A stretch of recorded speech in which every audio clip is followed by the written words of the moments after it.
This is the Linefeed reading list for June 2011. It's only been like a month and a half between reading lists this time, but I've still got a massive stack of mags, and I've noticed some of them are a bit out of date already, but they're still really good issues, so I decided to keep them in. But how many? I'm going to try and get through 1, 2, 3, 4, 5, 6, 7, 8, 10 of them. One of them's a book. I don't know if that 10 in a book. Let's get cracking anyway with the first one, which is Lowdown.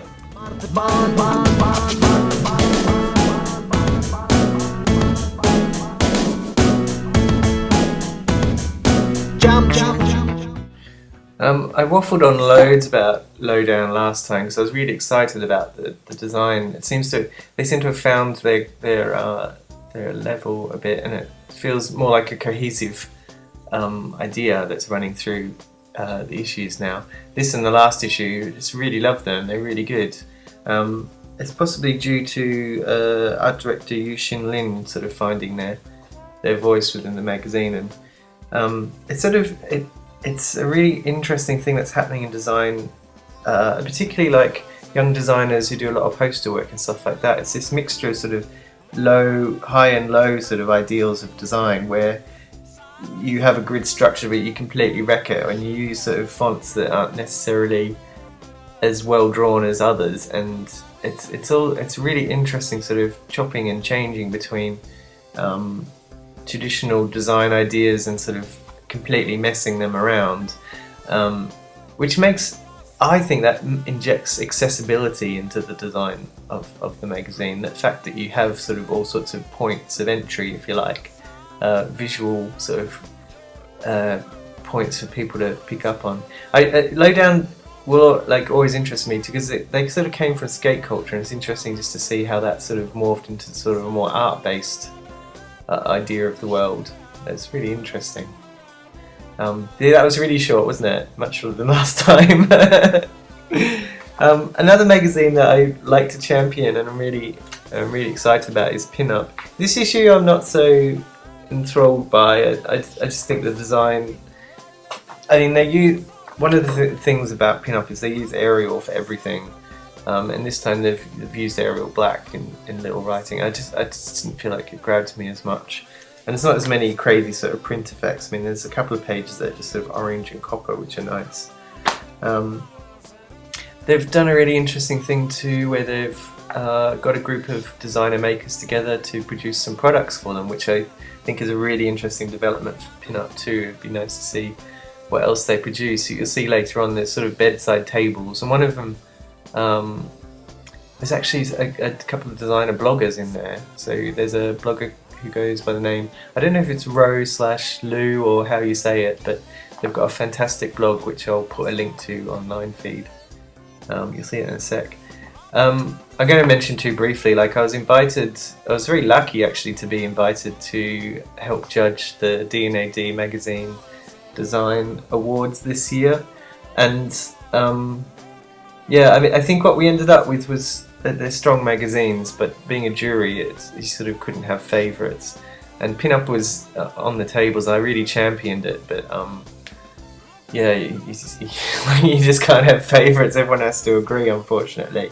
But I was really championing Pinup and sort of a few of the other sort of indie magazines like Little White Lies and things like that, because although a lot of the jurors, I think, were looking for commercially successful design in a way, those designs in those magazines wouldn't have happened without these really interesting magazines doing amazing experimental stuff. And I think from what I could, I just think some of the juries saw these magazines sort of half-formed, whereas I saw them as, the sort of breeding ground for amazing ideas. And I think an awards ceremony is where you should be championing and holding up these magazines that are innovative and do stuff that doesn't seem to feel commercial in the traditional sense, because you know that they will influence mainstream commercial magazines. It just is the way it works. So awards should be a chance to champion the underdogs, I think, in a way, as well as celebrating really successful commercial magazines. But yeah, for me personally, the balance was a little tipped in favour of the sort of flashy American sort of style magazines. And that's pretty much all I want to say about judging the D&AD Awards. I think I've probably said enough. Really awesome experience. Just a shame that, you know, particularly Pinup didn't really get much of a look in, even though on the table a couple of what I think is their best issues. So that was a shame. But yeah, it's always an interesting magazine. Yeah, I was looking at the back issues thinking, well, some of those are a bit better than the one I've got in my hand. I've got to complete my collection actually. They're quite hard to get hold of, some of the back issues of Pinup. 848. Oh, I said that all Cockney-like, didn't I? I don't know where that's coming from. I've had a bit of a problem with this magazine in the past because I think, and I've worked it out, it's because of the format. It used to be a much bigger, almost tabloid size. Or was it broadsheet or tabloid or something in between? And this issue, it's sort of been trimmed down to sort of a neat sort of A4 size. I think the problem I had was that it's got a lot of fussy design details in these sort of key lines everywhere and little bits of type and things like that. And I mean, every issue they sort of try and have a thing, like for the poster one, you just want to look at these amazing posters, but there was all this sort of fussy design sort of stuff around them. Now it's all been shrunk down, it actually feels like a lot better. It feels like the scale seems to just sit really well with the imagery. The guys that put this together too, they've got a connection to an online website thing called Counter Objects. I'll put a link on the blog so you know exactly what it is. Oh, excusez-moi, how rude. And they sort of collect lots of second-hand design books and things like that. And I think this issue benefits too, because this is sort of almost like a catalogue of all the books and stuff that have collected or sold. And there's some Lush magazine covers in here as well, like this spread here, where you can feel the passion they have for sort of design publications just oozing through the paper. So I'm really happy with this issue. I really like it. I kind of hope they'll sort of keep to the same format. And like I left mine in the sun and the cover went a bit yellow too, so like venturing away from newsprint might be a nice idea. I'm not going to make any more suggestions. This magazine is interesting for a whole heap of reasons.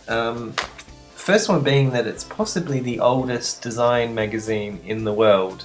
Like older than Graphis, older than print, older. It's ancient old, and it's come together after the merger of two magazines called Form and Forum, which supports Sweden's craft and design industries. I know the art director Cecilia Lindgren. I hope I've pronounced that right, Cecilia. My pronunciation's so bad. And she very kindly sent me like a letter explaining a lot of the thought behind the magazine.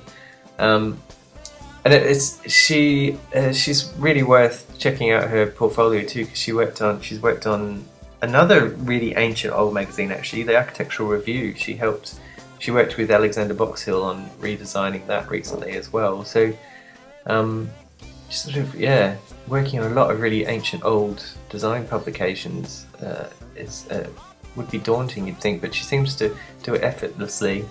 And yeah, it's a couple of things she sort of pointed out was that it's in two languages, so the languages have to be swapped out. So what she's done is all the text has had to sort of remain in black, so they can just change one plate, which is quite common with bilingual magazines. And you know, you couldn't afford to sort of reprint everything. So she's been very particular in the typefaces she's used, and she's tried to only use sort of Nordic sort of based typefaces. One for the body copy and one that changes every issue for headings and things like that. So it's really nice because she's allowed herself some playtime, if you like, which I think benefits any magazine when a designer gets to sort of build in a few sort of playful elements.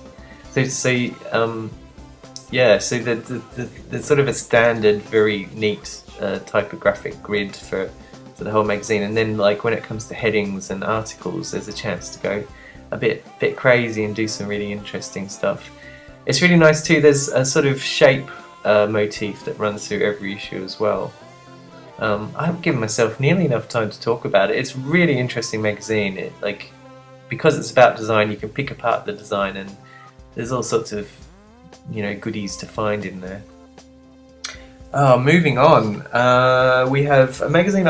When I heard about it, I was so excited. I tweeted and everything. I was like, "Oh, Midcentury magazine!" And it's designed by Hyperkit, who I'm a big fan of.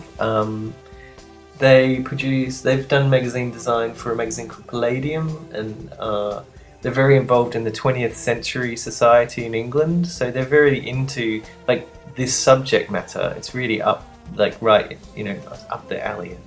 Yeah. What this magazine is, though, it sort of supports the mid-century modern exhibitions that go around London, which tend to have a lot of overpriced antique 50s sort of stuff there. Like, it's a chance for people that sell mid-century furniture, which there is a bit of a shortage of in London, really, compared to other places. Like in Melbourne, people would chuck a lot of this stuff out in the street, and I remember getting a whole sort of 50s white leather couch for free, one year and stuff like that. But in England, it's a bit more scarce. I think people just burnt things after the 50s or something. I don't know. So yeah, it sort of supports that. I am really disappointed with the design of it, considering that it's by a design agency who are really into this particular thing. That's an actually ad for one of Hyperkit's products. They do enamel letters, which are much more interesting than the magazine, which is wrong. I don't understand why this magazine has come out so sort of safe and bland, and not even particularly accurate to the sort of era that it's meant to be promoting. I mean, it's called Midcentury, but there's not a lot of interesting mid-century design touches in this magazine. I don't understand what went wrong. I've subscribed to it too. I was so excited I subscribed. Luckily it only comes out every probably 6 months, or I know it's quarterly. I do hope it gets a bit more interesting design wise, because really disappointing. Oh no, where's my copy gone? I'm actually, like, I don't usually, but I'm sitting here with the stack next to me, and I'm looking at stuff as I'm talking about it for a change, so I feel like I know a bit more about what I'm saying. But this issue, like, actually someone came over and really liked it, and I said they could borrow it, so I don't actually have it in front of me. This is a magazine on a blog, which is sort of like how Linefeed has Line Read. This is it Crying All the Way to the Chip Shop, and it's available. It's actually available through the same people as Linefeed, so it's another MagCloud publication. So it's print on demand. Like, you order it, it gets printed, and it's just lovely. It's so lush. I don't know if the guy behind is actually planning on doing another issue, but I would keep buying this. I think it's lovely, and it is essentially lots of blog posts with imagery, and this is the lovely thing about turning your blog into a magazine, is you get to sort of play with all this design and imagery and stuff that a blog just can't do. Like, it makes you realise why print is still, way ahead in terms of almost technology, magazine science and stuff like that. Yeah, I could have talked more about that. The design is just lovely. I totally recommend it. And if you can grab a copy, it's a really good example of a blog that's been turned into a magazine and looks absolutely lovely.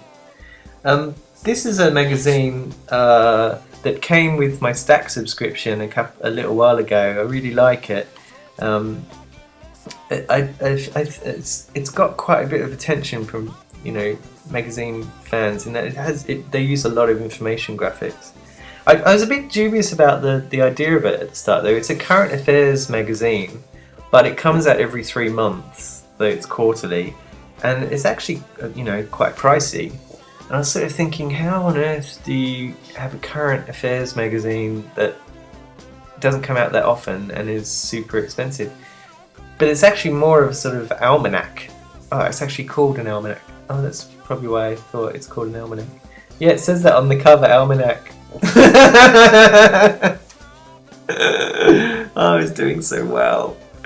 It's actually like a journal of the past 3 months, and they get to sort of chew over world events and create some amazing, crazy information graphics, and it's really well written as well. I mean, if you wanted a document of our times, and I'm always banging on about magazines being documents of our times more so than books or any other sort of media, or even blogs, because you know blogs come and go and information's not always there, but a magazine documents a time and shows what everyone was interested in, what was happening, and this just does that so efficiently and so seamlessly.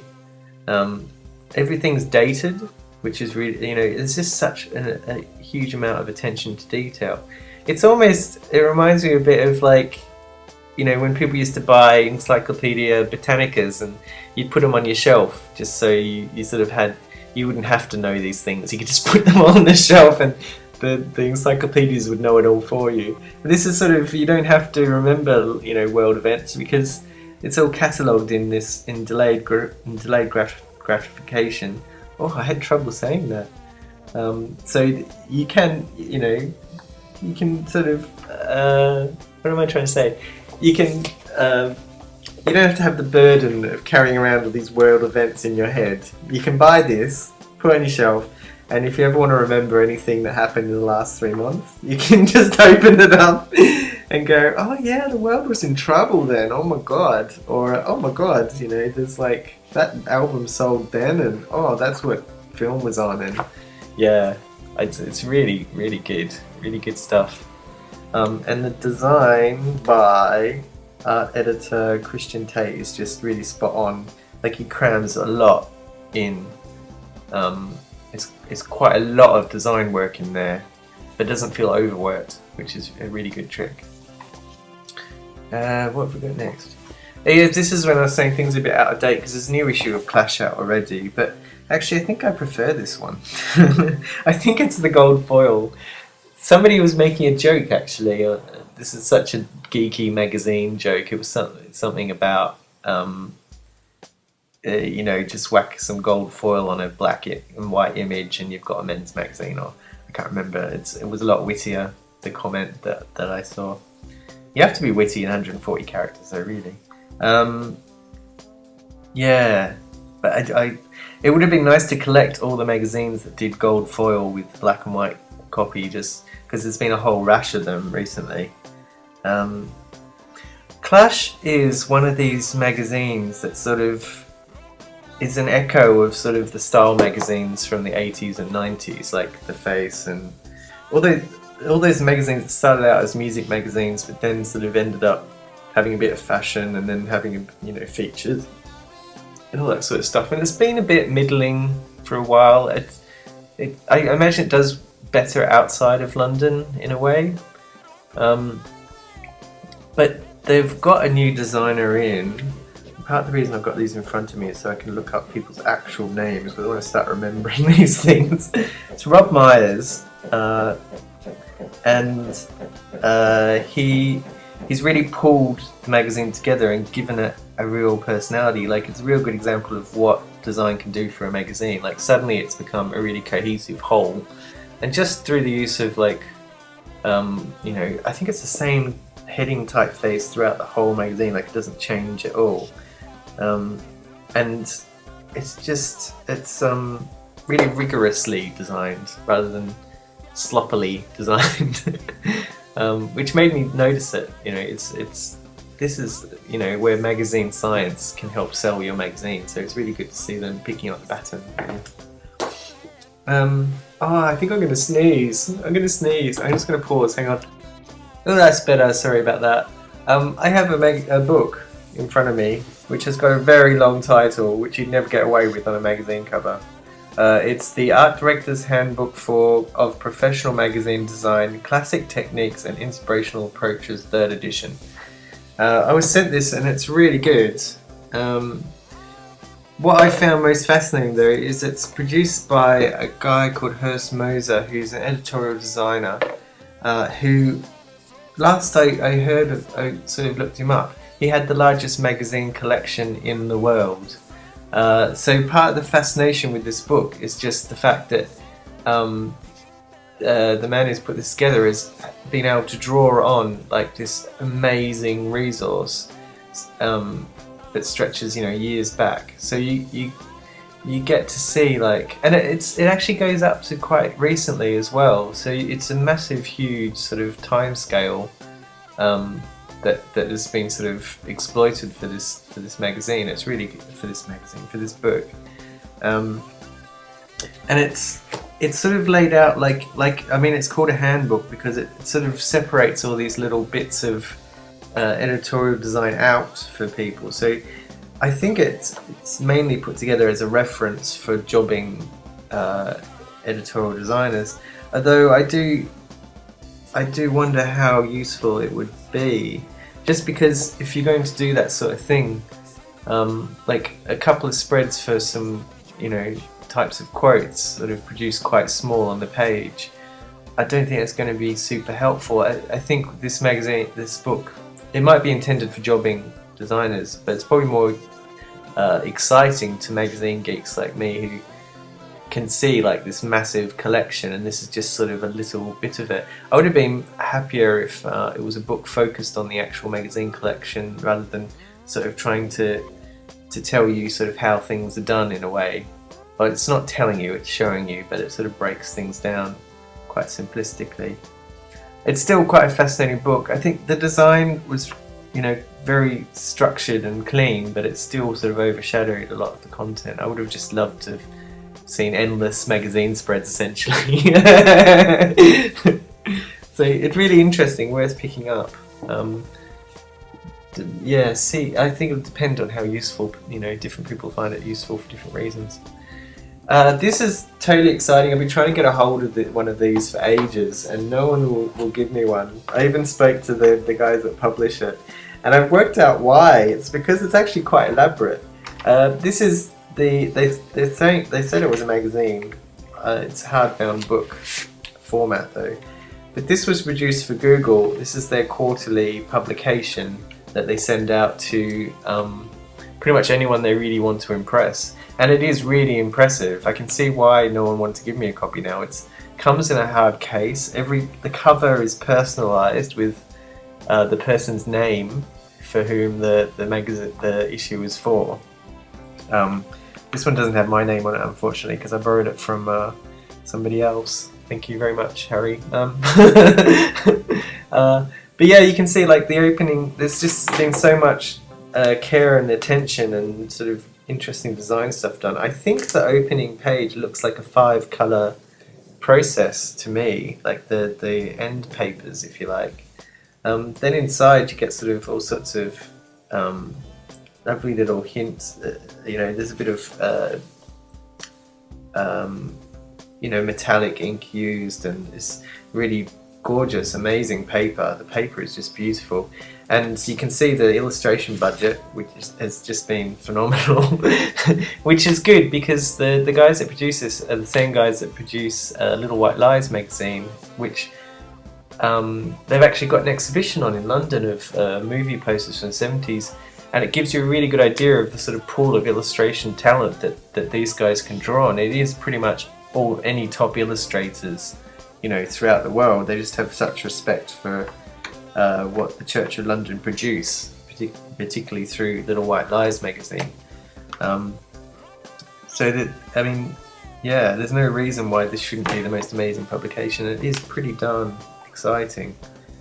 And it's good to see too, like a big corporation or a big organisation totally avoiding the sort of typical corporate route and doing something that is really engaging on just a really easy to read and comfortable sort of manner. It's not overly salesy. It's not overly businessy. It's just a really good read and really well produced. I'm getting all out of breath with excitement. It's terrible.